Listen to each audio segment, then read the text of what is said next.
Hello water signs, ito yung gabay mo March 3 to 4 or kung kailan mo matsyempuan mapanood dito.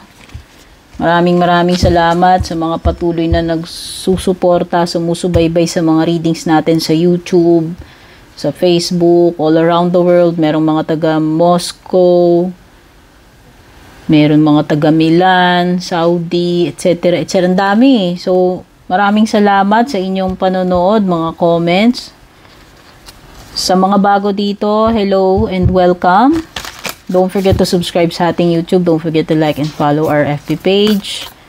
Mag-message directly po kayo sa aking legit FB page kung balak nyo mag-avail ng mga reading services. Doon lang po ako nag-entertain. Cancer. Ayan, dito tayo kay Cancer. Ano ba itong mga mensahe para sa'yo? Magic works through you. Wow. Bawat gawin mo ngayon ay magical. Parang suportado ka ni universe. 'Di ba? Pag sinabing magical, siguro andun yung kahit yung possibility na kahit anong gawin mo is magiging okay or successful or magagawa mo, no? Magical eh. So pwedeng ano 'yan, siniswerte ka, maganda yung outcomes. Let it shine. Oh, wag kang mahiya. Pag sinabi nating let it shine, wag mong pigilan yung sarili mo. I-express mo yung sarili mo, ilabas mo yung kung ano talaga ikaw, itong mga talents mo, yung mga gusto mong gawin, no? I-flaunt mo, wag mong itinatago yung natural mo. Yun yung interpretation ko sa sarili ko. Kaya, wag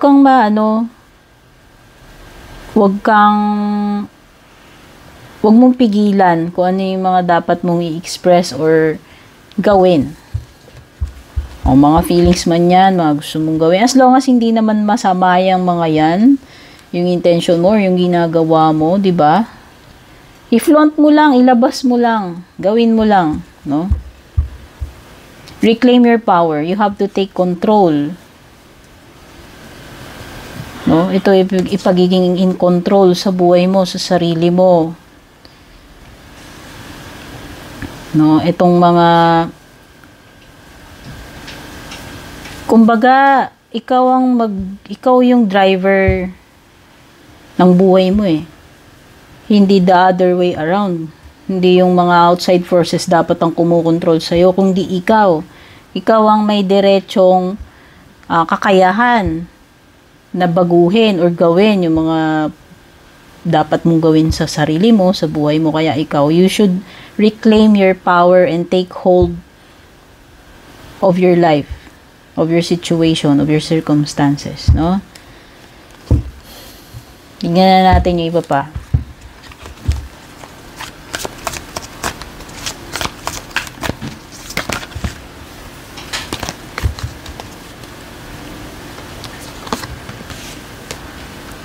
Four of Fire. This is Four of Wands. Stability. Completion. Baka may mga bagay na ma-achieve ka, makukumpleto. This is a sign of stability. Sa relationship mo, sa kabuhayan mo man yan. Sa career mo. Ibig sabihin, matatag. No? Matatag ngayon. Matatag tong kalagayan. Yung kinaroroonan mo. Hindi kakarag-karag, hindi gegewang-gewang. Ibig sabihin, makakaasa ka na you are safe, magiging okay, kasi stable siya eh. No? Page of Fire, Aries, Leo, Sagittarius.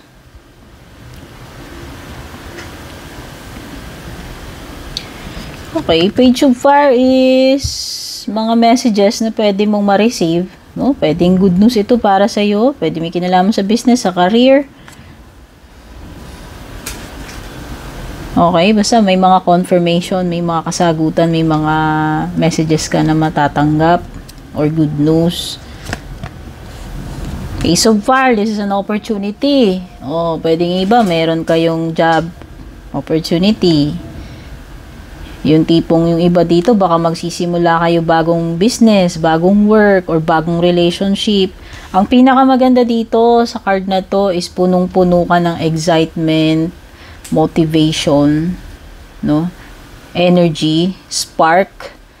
This is an indication na possible na lalago yan or magiging successful yung outcome nitong bagay na sisimulan mo or ginagawa mo na ngayon. Sinimulan mo na. Okay? So, yan muna sa ngayon.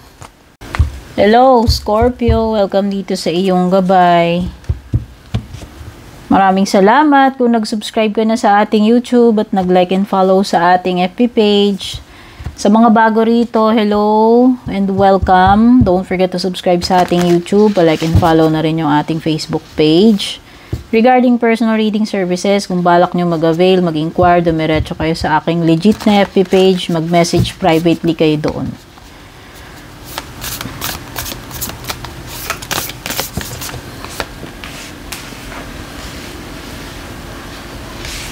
Claim your independence. Ikaw ang magpapalaya sa sarili mo, Scorpio, kung ano man itong bagay na to, situation or relationship. I-claim mo yung iyong power. Meron kang freedom. No? Ikaw ang gagawa ng freedom mo. Ikaw ang magpapalaya sa sarili mo from this relationship or situation. Oh, yung iba, pwedeng makakalaya na kayo. No? Sobrang cute naman itong pusa na to. Titigan nyo. Kaya ako binili yung deck na yan. Oh. Oh, pwedeng iba, makakaalis na kayo dito. Kasi independence na eh. Oh, pwedeng iba, this is a card ng leveling up. Like, nagiging financially independent na kayo. Emotionally independent. Depende eh. Para kumbaga nagsisimula na kayong tumayo sa sarili nyong paa. Alam niyo na kaya nyo na. That is power. That is independence. No? Ayan. O pwedeng iba, kung mihiwalay na kayo sa isang bagay na hindi ko alam kung bakit, pero at least kaya nyo nang gawin na i-separate na yung sarili ninyo doon. Kasi kaya nyo na mag-stand alone. No? Pwedeng ganun eh. Be generous of spirit. O, ina-advise ka na maging generous ka. Ang generosity naman is not always about material things. Pwedeng yung ibang bagay, hindi naman material. No? Na kailangan i-share mo or wag kang maging maramot. No? Trust in divine detours. May mga bagay na hindi para sa iyo. No matter how hard you push or try.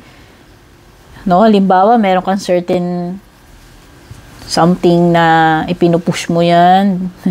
Kahit na anong gawin mo, parang hindi nag-work or hindi ka nagiging successful, pwedeng hindi talaga para sa iyo yan. Relationship man yan or anything. Pag sinabing detour, ito dapat yung dadaanan mo. Parang pagdating mo dun sa end ng road na yun, may nakalagay na detour o dito ka dumaan. Parang naiba, parang nire-redirect ka. Yun. This is a sign of redirection. So, this is also a sign na if this certain path is not working for you, maybe this is not really for you. Diba? Baka yun yung gustong iparealize sa'yo, Scorpio. So, pwedeng hindi ka dito maging happy or wala dito yung success. Pwedeng may mas better path na nararapat para sa iyo. Nakatalaga para sa iyo. So, ayan.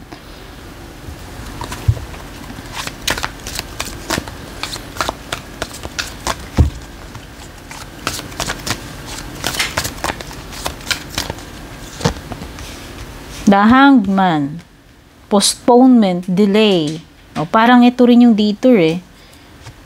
Parang may something na nire-redirect ka.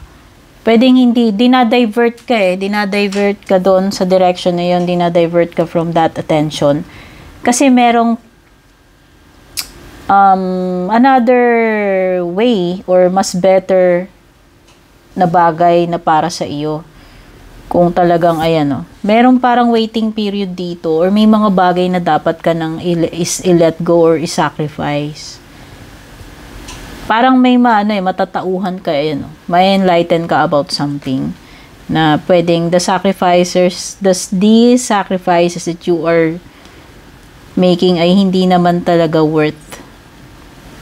Pwedeng nag-aaksaya ka ng panahon. Kaya you should re-examine, re-evaluate ito, yung trust the divine detour na binibigay sa iyo. No? Ayan. So, merong bagay dito na hindi mo pa siya agad-agad, hindi pa agad-agad mangyayari. Pwedeng may postponement, pwedeng maghihintay ka pa. Ayan. Pwedeng may pagbabago rin ng isip, ng heart. The Hermit card is Virgo energy. Pwedeng may Virgo. Pwedeng this is a card ng solitude. Journeying. I feel that this is a personal journey. Yung tipong meron kang hinahanap. May madidiscover ka. You're trying to seek something. Naghahanap ka ng kasagutan, ng kaliwanagan tungkol something. Pwedeng may kinalaman siya sa personal, sa sarili mo. Na ma-unlock mo and eventually mauunawaan mo. Maliliwanagan ka. Ayan. Kasi itong dalawang card ng enlightenment. Okay? So, if you are on an inward journey, may pinagdadaanan ka towards yung pwedeng personal, there will come a time na you will soon find out kung ano talaga yung answer doon sa hinahanap mo na yun. Yung sinesearch mo with the Hermit. And may enlighten ka, ayan, dalawa. So, yan, may mga bagay na mabibigyan, matutuklasan ka, mabibigyan ng kaliwanagan. Whether sa personal mo man yan or hindi. O, pwedeng iba, meron kayong pinagdadaanan dito na mag-isa lang kayo. No? Pwedeng iba, single. Hanggang ngayon, sapat pa rin ang pagiging single. Four of Air. This is the Four of Swords. Diba? Meron mga bagay kang pinagmumuni-muni. Itong tatlong cards mo. Tatlong cards yan na ikaw ay nagre-reflect sa sarili mo. Meron ka talaga mga bagay dito na pinag-iisipan, minumuni-muni. Inward journey. Ayan, no? May mga ito para kang nag-retreat. Ano ba tawag doon? Yung parang may pagka-hermit card din to eh. Yung parang tipong nag-journeying ka alone para dito sa bagay na ito na gusto mong ma-discover, malaman yung kasagutan. Ito yun. So, may period dito ng solace, solitude, pagiging mag-isa, and period ng pag-iisip, pagre-reflect sa sarili. Nagmumuni-muni ka. At mukhang makahanap mo yung mga kasagutan yan. Maliwanag to, dalawang cards. This is a time of recovery also, pahinga para sa iba sa inyo. Kaya kung nagpaplano kayo makapagpahinga man lang, ito yun. O baka kailangan ninyo yan para makarecover kayo. Etong card na to is a card ng kailangan mag-regenerate ka, manumbalik yung ma-recharge mo yung batteries mo. Sabihin na natin, maging 100% uli and then laban uli. Parang ganun, no? So, ito yung mga energies mo, Scorpio. Move na tayo kay Pisces. Ay.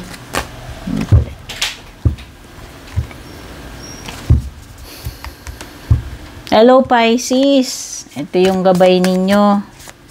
March 3 to 4. Maraming salamat, Pisces, kung nakapag-subscribe ka na sa YouTube at nakapag-like and follow sa aking FB page. Hello and welcome sa mga bago dito. Kung di pa kayo nakasubaybay, don't forget to subscribe sa ating YouTube. Like and follow na rin yung ating Facebook. Personal reading services, dumiretso lang po kayo sa aking legit na FB page. Mag-message privately po kayo doon kung mag-book kayo or mag-i-inquire.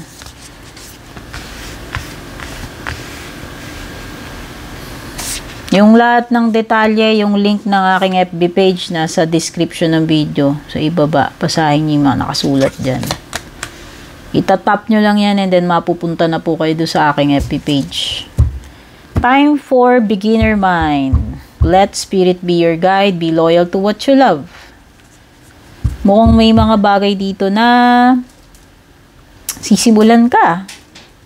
Ayan o, a time for beginner mind. Ibig sabihin, dahil nagsisimula ka, dapat maging humble ka. No, you must be willing to learn. Pagiging humble na matuto, magsimula, mag-start from zero. Yan, yung mga humble beginnings. Diba? Yan yun eh. Kumbaga, pagiging humble and willing na matuto. Lalong-lalo na kung baguhan ka lang dyan. No? Dapat hindi agad mataas yung ere mo. At kahit na matagal ka na, napaka-successful mo, napaka-pangit naman ng attitude na porke umangat ka, eh, iba na yung ere mo, di ba? Kumbaga, sabi nga nila, huwag aangat yung paa, kahit na maging successful ka. Kumbaga, always remember kung saan ka nagmula, your humble beginnings, no? Mas nakakabilib yung mga taong ganun. Okay, ito yun. Ito yun.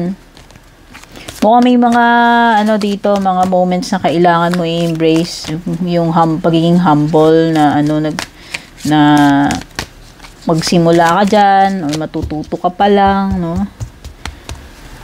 Let spirit be your guide. Oh.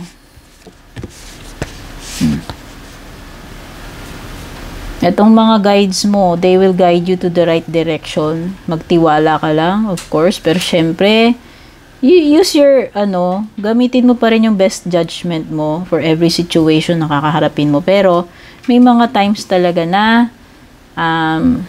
pagpipray natin yung guidance, hindi ga-guide tayo. May magtitiwala tayo sa kung ano yung mga guidance na ipinapadala sa atin. Be loyal to what you love. This is commitment.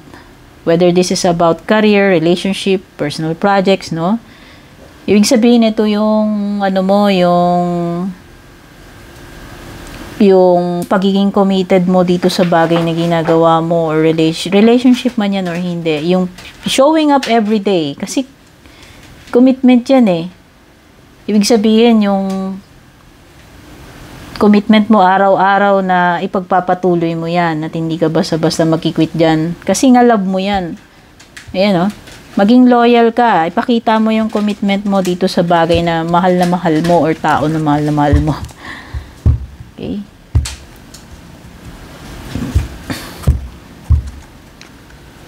Kasi kung talagang love mo yan, diba? Hindi ka naman magkikwit agad-agad. Yun eh. Loyalty, commitment. Ito yun. Whether relationship man yan or yung mga personal goals mo. You have 4 of fire, the 4 of wands. This is a card of marriage. O baka yung iba, the cards are reminding you na maging loyal ka dyan sa relationship na pinasok mo, lalong-lalo na kung marriage yan. Ayan. This is a card of stability. So, kung ano man tong mga bagay na meron ka ngayon, possible na matatag yan or magiging matatag in the future. This is also a card of celebration, mga seremonya, okasyon, kasal, binyag, o baka may ganun. Ikaw man yan, mga loved ones mo, gatherings, reunions.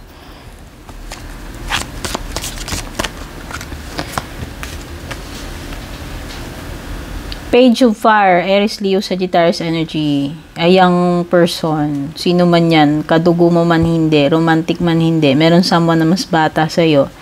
Pwedeng this is also an indication na makaka-receive ka ng magandang balita. Opportunity man ito or something na exciting, basta may marireceive ka magandang balita. Ace of Air, wow, dalawang aces. Ibig sabihin, maliwanag na maganda yung simula.